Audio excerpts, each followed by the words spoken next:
Hey, everybody.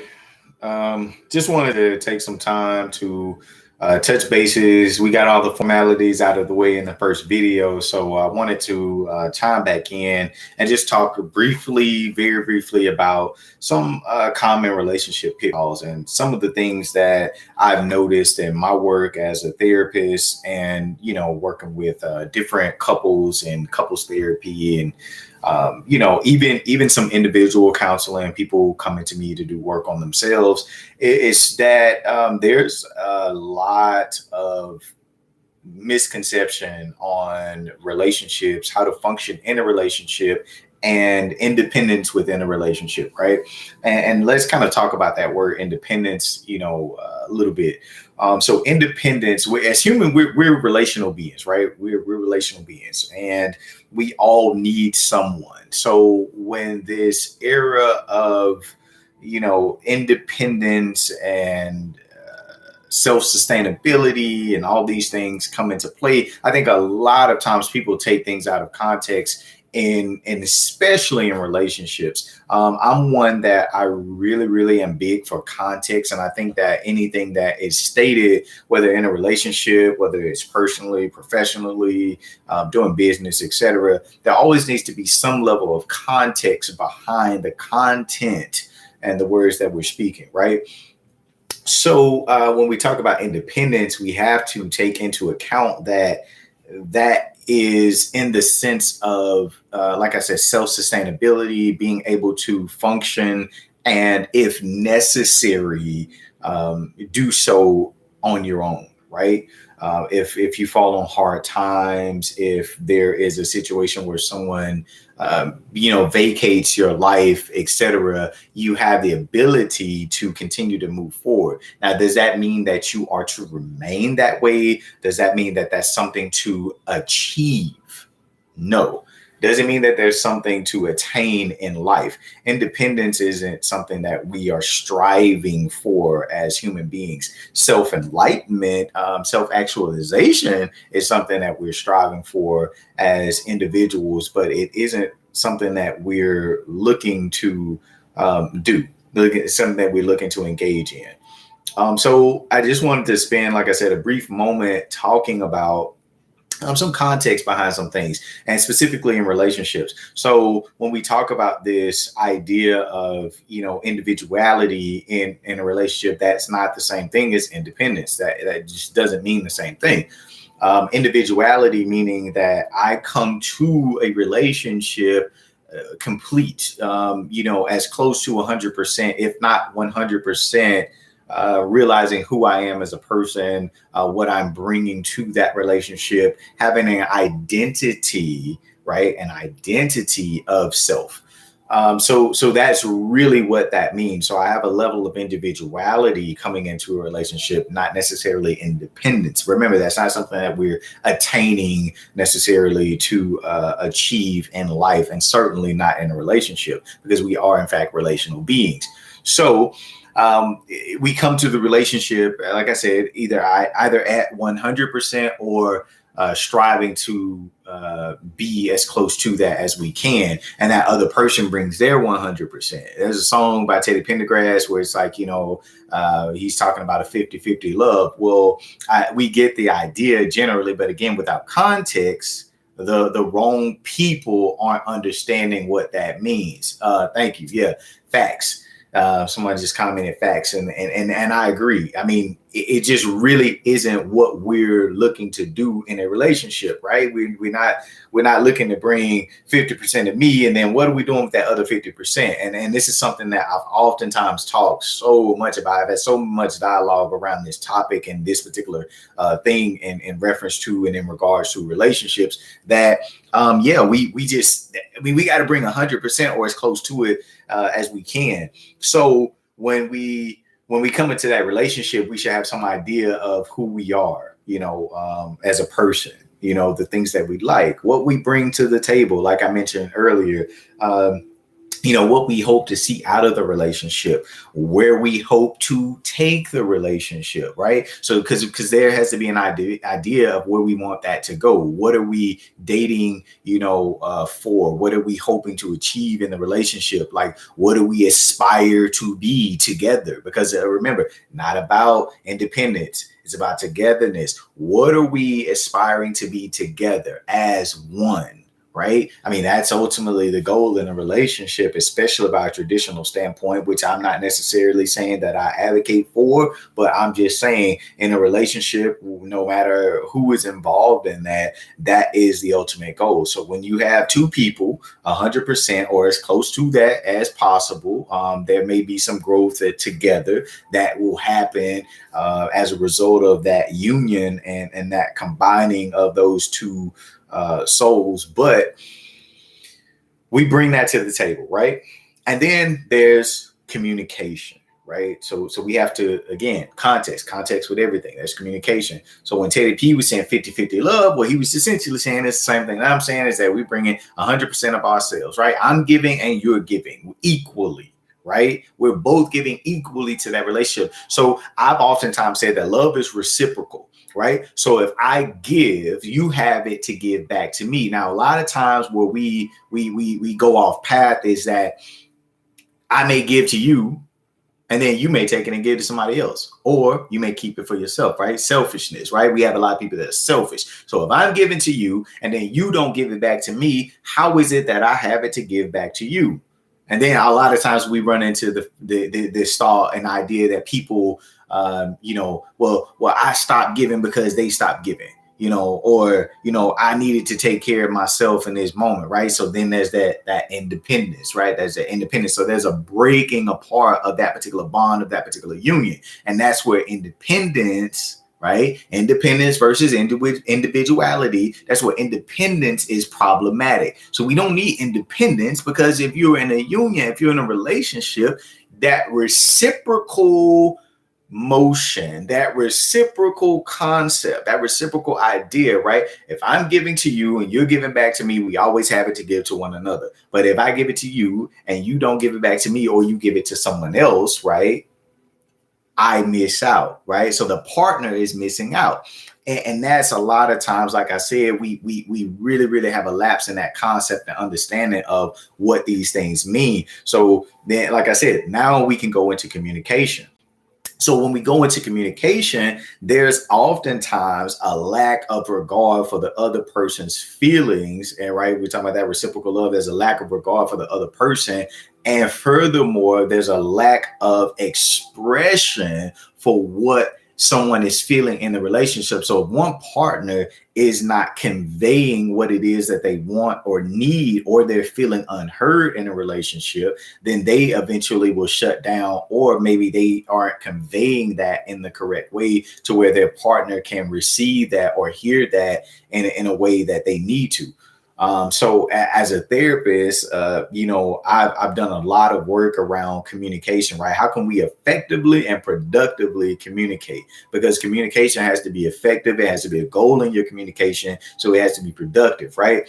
And effectiveness is essentially, how is my message coming across to my partner? Are they receiving, right, what it is that I'm trying to convey? Are they receiving what I'm trying to convey? That's effective communication, right? Effective communication is key. So if the communication isn't effective, right? So we aren't even talking about it happening, right? That's a whole nother thing. When we're talking about communication just not even happening, someone is completely shutting down. Effective communication. So are they hearing and receiving what I'm saying to my partner, right? Am I effectively conveying what I am feeling and what I want to be heard, right? And then there's productive communication, right? It needs to be effective and it needs to be productive. So if they're effectively hearing and receiving what I'm saying, is what I am saying and how we're communicating in our dialogue, our exchange, is that productive for the overall growth of our relationship? Right. Without it is a lack of understanding. And that's right. And that's why it has to be effective and it has to be productive. Because if we aren't having effective and productive communication with our loved ones, with our partner in that relationship, right, of interdependence, that's another term we're going to talk about a little bit later on in some of our other live streams. So I really want y'all to start tuning in, hit that like and subscribe button, and just really start coming back, because there's a lot that we're going to talk about. And for everybody that's tuning in, I really want y'all to chime in. Give me some topics. Like I said, I'm a licensed mental health counselor. Check out my other video. Gave a very formal introduction, but we're over that. And yeah, most importantly, we're gonna start diving into some things and just start having some real dialogue. I really want to help people, so I started up this platform because there's so many people out there, pseudo counselors alike, that just give a lot of advice and relationships and stuff. And I feel like I'm not doing my due diligence to reach a broader audience and really give a true perspective from an educational, objective standpoint, because some people's lives get ruined by looking at these, YouTube stars and these pseudo counselors and therapists, like I said, and coming from a point and a place of the educational background, helping so many people that I have over the 13 years that I've been doing this. I just want to give back. So, we want to have an effective and productive communication. Thank you. Yeah, great point. And it is, it has to be effective and it has to be productive. And when those two people are bringing their piece, right, their 100%, their love, their effort, their concern, their communication to the table, and that interdependent relationship and bond is happening with effective and productive communication, which is key. It's key. It does not happen. Nothing else happens and takes place without these things. So, all right. Now they're hearing what I said, right? I'm effectively communicating, right? Now productive, right? Okay, now here's where we get into whether or not you're going to argue with your partner or whether or not you're going to resolve, right? So we're always seeking to resolve. That's productivity. Productive communication. Am I conveying effectively my message to get resolved?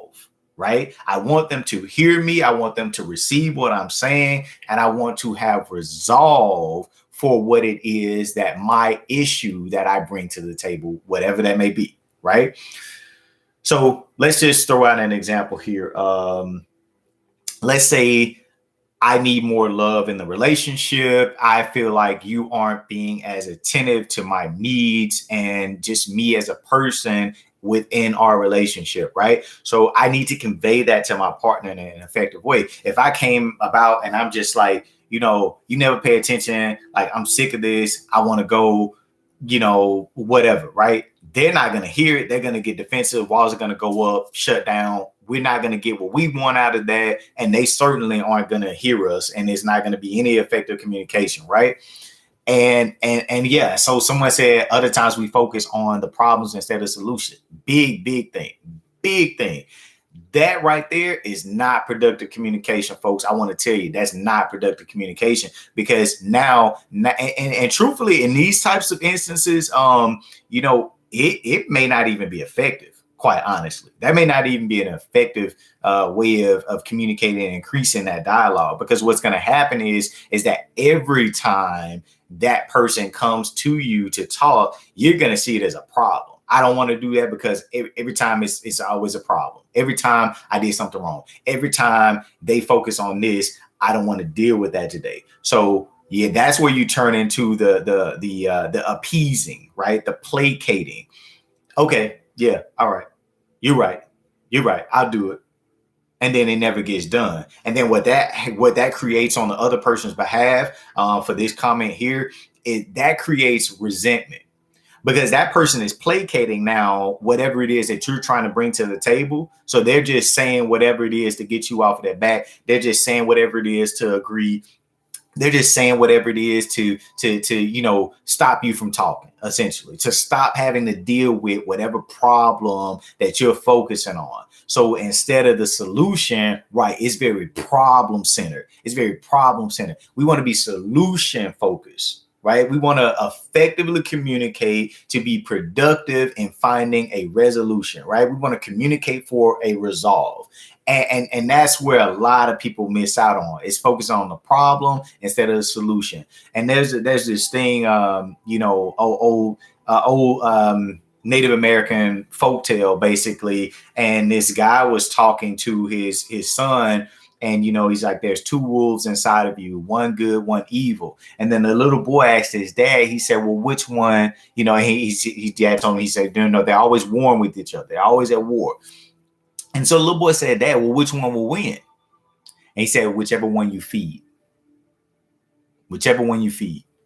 So essentially in communication, especially in relationships, this is the same thing. So to that point, you got problems, right? You got difficulties, you got concerns, you've got all these things, right? And I stray away from calling them negative. They're just things, right? They're just things. So we want to stay away from the whole negative and positive thing in relationships as well. There are things over here, and then there are things over here. These things, we can attribute them to positive. We can attribute them to resolve. We can attribute them to just positive things, solutions, etc. Right? We can attribute those things as all of that. Right? So we got concerns, issues, complaints, etc. We've got resolution, resolve, understanding, love. Which one will you feed? That is the one that will grow.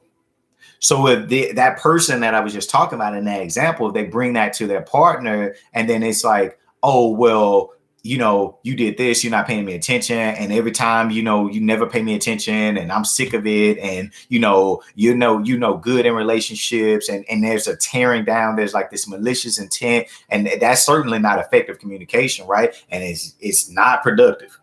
It's certainly not productive, right? So that person, like I said, those walls are going up. All those defenses are going up, and they may even start attacking. So now you came in for a particular thought in mind that you wanted a resolution for, but you came about it all the wrong way. You fed the wolf that was problem focused instead of feeding the wolf that was solution focused, right? You fed the wrong wolf. And so what happens is that person's defenses go up. And depending on what type of partner you have, they may attack. They may come at you, right? So they may just shoot fire all day long back and forth at you. And then what does that do for you? Nothing, right? So you going right back at them. And so now y'all are warring, and y'all are so off topic, and y'all forgotten originally what you were arguing about, and there's no resolve. And in fact, some things now have been said that you got to deal with after the fact. So there's aftermath, right? And this particular thing, there's aftermath, which is why communication is so important, which is why being complete or as close to that 100% is important. That's why bringing yourself complete and whole to a relationship is important. Any other comments that we have? I don't want to touch on too much tonight, because I wanted to just kind of throw another video out there, do a live stream, see who might join in. But I certainly want to hear from everyone. I see that there's a few people on here. But like I said, I definitely plan to do these things more. I want to come and talk to people, just have real, open, honest conversations. Nothing formal. Like I said, I am a therapist. I'm licensed. I'm in the state of Florida. Capable of doing telehealth any and everywhere. So I do take on new clients here and there. So just reach out to me, comment. I want to hear from everybody though. I want questions. I want polls. I want everything that we can talk about here and there. Something that you may be dealing with. Doesn't have to be relationships. Like I mentioned before, that's just a topic tonight. That's something that I really, really think that we as a society can, just really pinpoint and have as a focal point. I really enjoy doing couples work, but it's not all that I do. I've worked with so many other things, from anxiety, depression, suicide, guilt, grief, loss, substance abuse, you name it. I've dealt with it. I've been doing this for a long time, like I mentioned, and I really, really enjoy doing it. Ever since I was a young age, it's something that I've always been doing. Thank you. I really appreciate that. I will keep doing it. And as long as y'all keep chiming in, like I said, make sure y'all hit that like and subscribe button. and I'm gonna keep doing it. I will plan to do these at least once a week. But sometimes I may go live here and there. I'll make videos, I'll post them, and make sure that you go and follow the Instagram page, mentality_counseling. That is mentality_counseling on Instagram. I really enjoy this, and I really want to touch as many people as possible. So tell a friend and tell them to tell a friend. Come join in, chime in, give me questions, give me feedback, give me comments, and like I said, hit that like and subscribe button, and we're gonna keep doing more of this. So I really appreciate y'all who came in, who liked, and just tuned in the entire time. I really appreciate it. I love what I do, and if you need the help, I plan on helping you. So have a good night, and I'll talk to y'all later.